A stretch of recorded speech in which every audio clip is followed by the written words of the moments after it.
Yo quiero hablarles en esta tarde la palabra de Dios bajo el tema el peligro de confiar en uno mismo.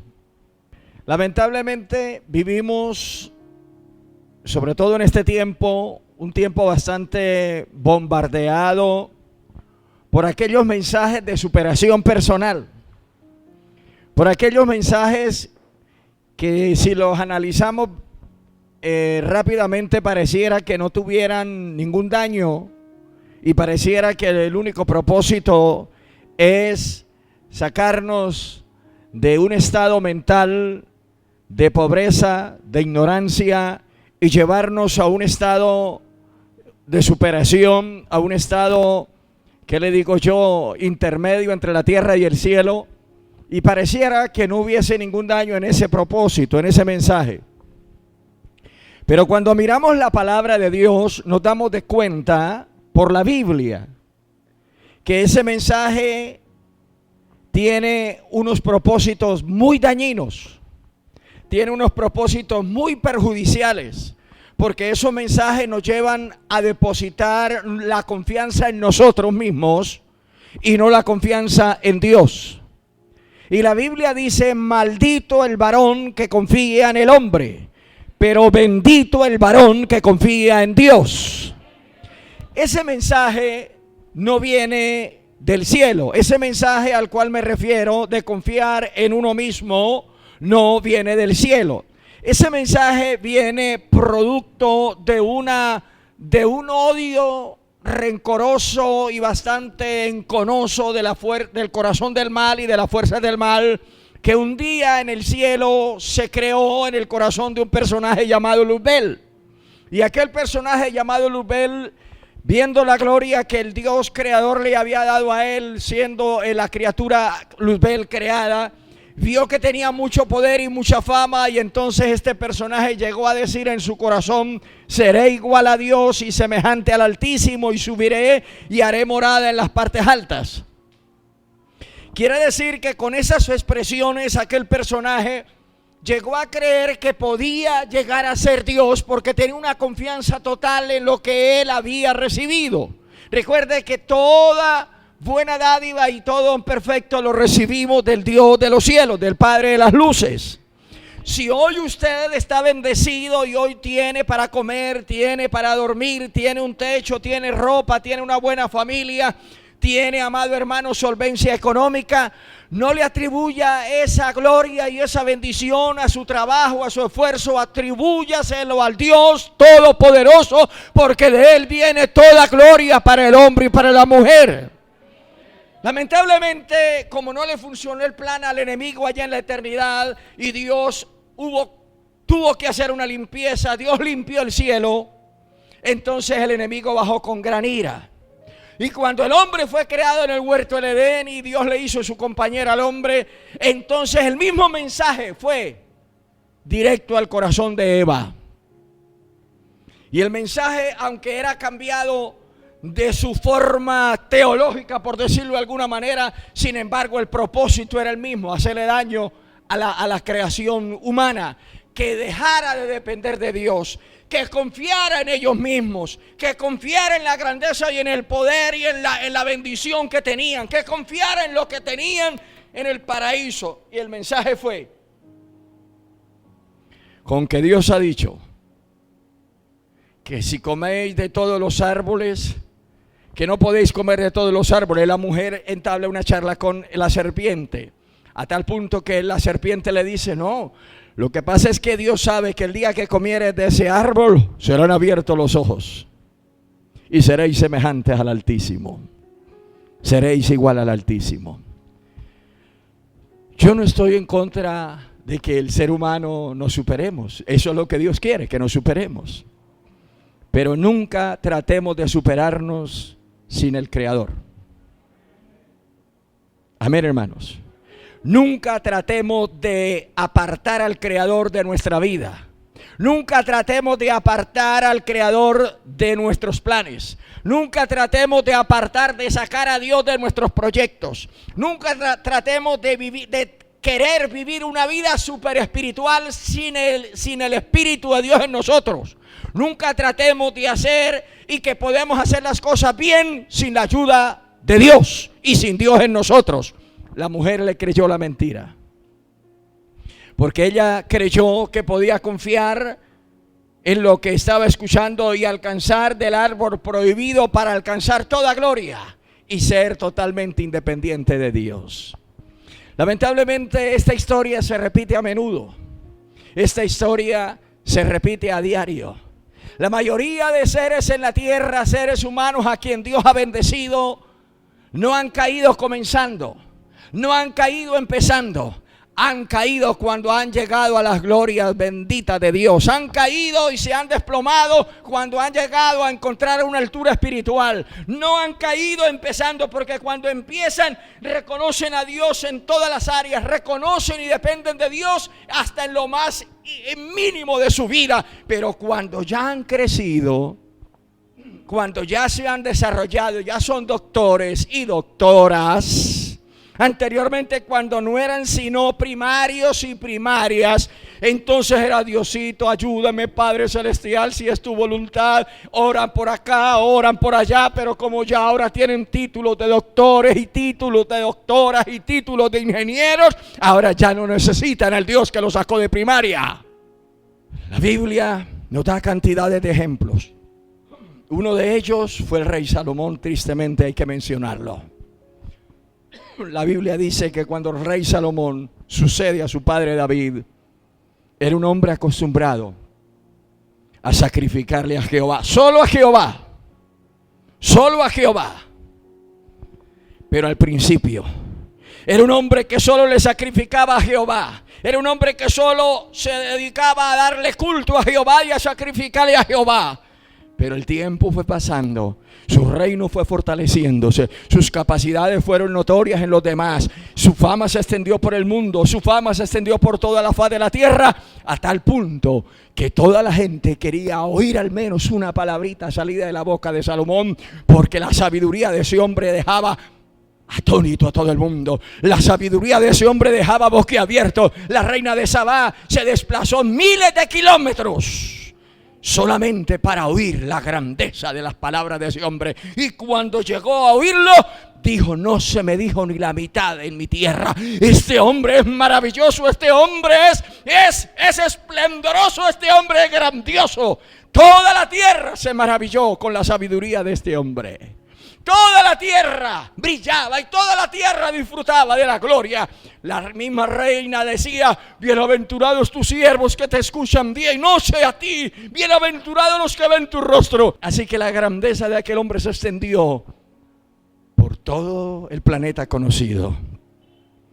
Pero hay un versículo muy triste, un versículo que me da dolor y un versículo que siento tristeza cuando lo leo. Y dice: y cuando Salomón era ya viejo,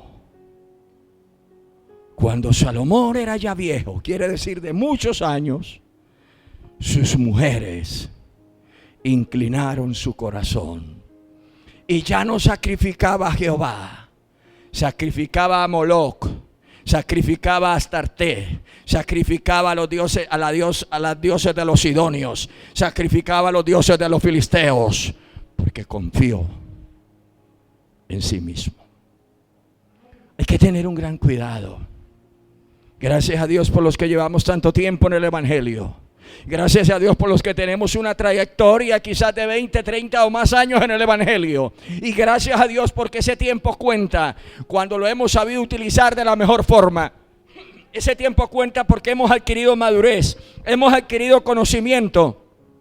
Hemos adquirido, amado hermano, hemos ganado amigos como también hemos ganado enemigos. Eso sí, el tiempo que duremos en la tierra ganamos amigos, pero también ganamos enemigos.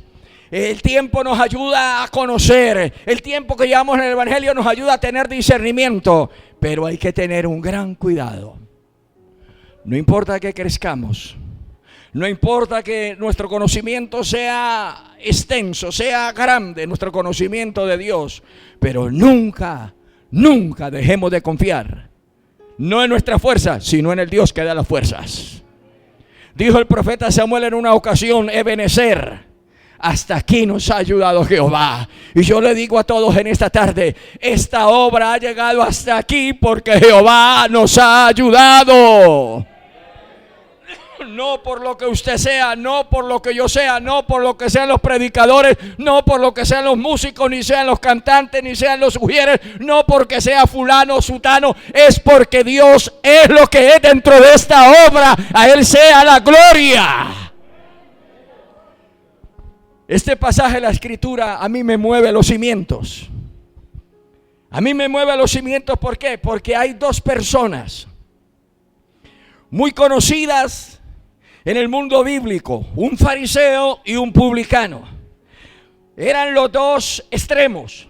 El fariseo era el que representaba la ley para la época. Era el hombre de la secta más rigurosa, más estricta que había en la época de Jesucristo. Estaban los herodianos, estaban los saduceos, pero estaban los fariseos. Cada uno tenía sus filosofías y sus principios, pero la secta más peligrosísima que había en la época de Cristo eran los fariseos. Los otros dos eran peligrosos, pero la más peligrosísima, y lo digo extendidosísima, eran los fariseos. ¿Por qué? Porque los fariseos se pegaban literalmente a un cumplimiento estricto de la ley del judaísmo. Y los fariseos eran tan estrictos que para ellos, amado hermano, la letra de la ley era lo que producía el honor de ser fariseo, pero no sus obras, no sus hábitos, no su actuar. Porque una cosa es el conocimiento que yo tenga y otra cosa es mi proceder frente al conocimiento que tenga. ¿Me estoy dando a entender? Y hoy la mayoría de personas, como en la época de Cristo, tienen algún conocimiento, pero su proceder es diferente a lo que conocen. Por eso Jesucristo en una ocasión le dijo a las multitudes: lo que los fariseos digan, háganlo, pero no lo que hagan. Lo que los fariseos digan, practíquenlo, pero no lo que ellos hacen, no los practiquen, porque los fariseos decían una cosa y practicaban otra. Los fariseos eran muy estrictos en guardar la ley, pero solo de letra, de teoría, no de práctica. Ellos ante el público se cuidaban muchísimo, pero en la vida privada era un desorden. Y ellos mostraban una justicia pública, y ellos mostraban una justicia que fuera aceptable ante el público, y el público los halagaba y el público los veneraba. Por eso fue que chocaron tanto contra Cristo, y por eso contra Cristo lo odiaron y lo perseguían y buscaban ocasión, porque el fariseo te perseguirá buscando ocasión para acusarte. Conozca a los fariseos del siglo XXI. Los fariseos caminarán cielo y tierra por hacer un prosélito. Los fariseos caminarán persiguiéndote a ti para poderte acusar en algún error que ellos vean de ti, para poderte llevar a la condenación. Y esa era la clase de fariseos que había en la época de Cristo. El pueblo los respetaba porque eran muy honorables ante los humanos. Por eso Cristo en una ocasión les dijo: hipócritas, por fuera parecen sepulcros, bien blanqueados, bien hermosos, pero por dentro están llenos de huesos de muertos. De esa clase de personas es que nace este mensaje que Jesús dice: a los que confiaban en sí mismos. Nuestra confianza está en Dios, en el Dios de los cielos. ¿Cuántos lo creen? Mi confianza no viene de mi casa, mi confianza no viene de mi carro, mi confianza no viene de mis estudios universitarios, mi confianza no viene de mi colegio teológico, mi confianza no viene de la universidad tal ni de la universidad otra, mi confianza viene del Dios de los cielos. Y dice la Biblia que el fariseo y el publicano, los dos pueblos representativos, entraron al templo. porque los dos tienen cabidas en el templo. Los publicanos, ¿quiénes eran? Eran la clase más odiada del pueblo judío, porque los publicanos eran los que cobraban los tributos del pueblo judío, del pueblo hermano, y le llevaban los tributos a Roma. Roma no tenía empleados. Roma utilizaba los mismos judíos y los empleaba y les decía: te contrato como publicano, me traes el impuesto, pero de ahí, de esos impuestos, saca tu salario, saca tus viáticos. Entonces el publicano, para poder sacar el salario de ahí, extorsionaba, robaba a su mismo pueblo. Y el pueblo, por pura física necesidad, tenía que pagarle no lo que Roma decía, sino lo que el publicano decía, porque el publicano sacaba de ahí su propio salario, su propia manutención. Entonces muchas veces el publicano exageraba el salario y el mismo publicano se colocaba el salario. Por eso era que la casta de los publicanos era la más aborrecida.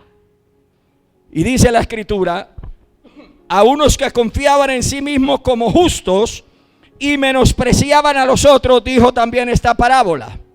Ahora, este término que el Señor utiliza aquí, que algunos que confiaban en sí mismos como justos,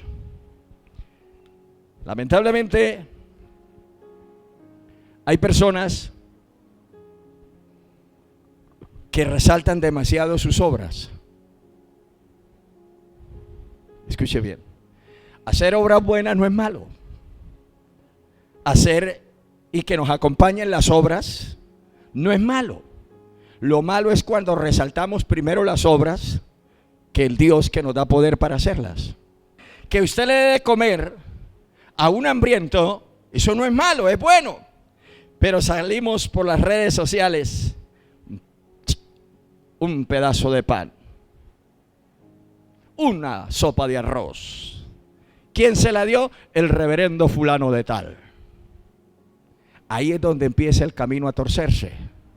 Ahí es donde empezamos nosotros a confiar en nosotros mismos, a tal punto que vamos a creernos las estrellas espirituales, los luceros espirituales.